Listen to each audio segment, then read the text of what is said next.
Menteri Rang Ba Kejala Konrad Kongkal Sangma hakas ngito adin jong katayo ulalom ye kejingalang ka baningkong menta kasnem hakabede ba kejinglong jingman jong ka klam COVID-19 hakajala bat ka sarkar kalarai ban shong jingalang biang haka artarek ban shim ye kirai ban pension sur shu ye kejing perking hakabede bat kane ka klam.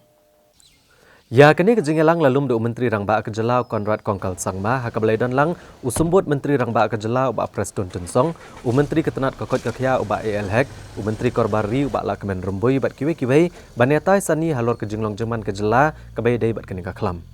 Uba AL uluang bagani kejingelang kadai ke benengkong jong kesnem ke bagi sorkar keletai sani kamtam haba kini kaklam kelahir bah Kejala walakipat ba gedang beteng ban palit tes yaladia. Ulang bagi sorkar kadang kejing temu banweng ne ban penjun sur syuk yagi babon kejing perking la kalong hakabede bagi kejing kamai ki kali ban pleno ki jaka jing okai kajaka sa ki kena bagi samla pulia bat hak artarek on sasha ban pleno ki college ki badan hak jela. Menteri Ketenat Kokot Kakia ulang bahaswa bagi sorkar kan syemekarai ban penjun sur yagi babon kejing perking kan syem syuai kejing ajing mut na Ketenat Kokot Kakia Ketenat Transport ki Deputy Commissioner bat kiwe. Ulang bagi sorkar kan yat bin pa bin haswa benweng no sendon ya baro kijing perking. Timento snem jong arpo arpoi mendagasni ketika sin ke beningkong ke bengi syong bengi review yo covid jong nega pok state Meghalaya ke jongi. Dekat kum ke review ke bengi layo ke feedback na ke health department but baro bau covid ulah her bah hapo ke state ke jongi wat wala da gedang don kenika mandatory testing ru. Rehadu menta pada ke COVID positif longi berduna palat. Tikla duna hadu nagata te la kwa pada menta ban pleno ya gitu ki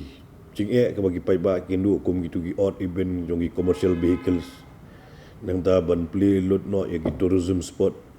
nang ta dia ya ki hostel nang ta ya ki college tu ba on pleno adu artrik February. Jadi na lor kata ngila kwa banyo sya ka feedback na po ka health department ninyo ka feedback na transport department yo ka feedback na DC berkumta teter baro DC kenang bangila masuthu bakumno bangin chim ya ka rai bangila ban pleno baro igini ki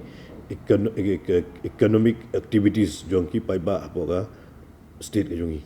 hadin nang ta ha artrik in shongbiang ya ka ni ka covid meeting review meeting kenang bangila ban plun surno yagi katu ni ki tu ki bangi ai ki protokol daga banda ka apa shalong jungi pada state Meghalaya pi nomor ban ai ke jingada yaki babon ki pai ba jongga state ke jungi nge haban le gradually wit kadang ba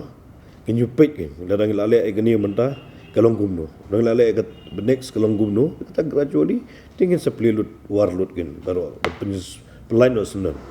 kalau mendangin hab late step by step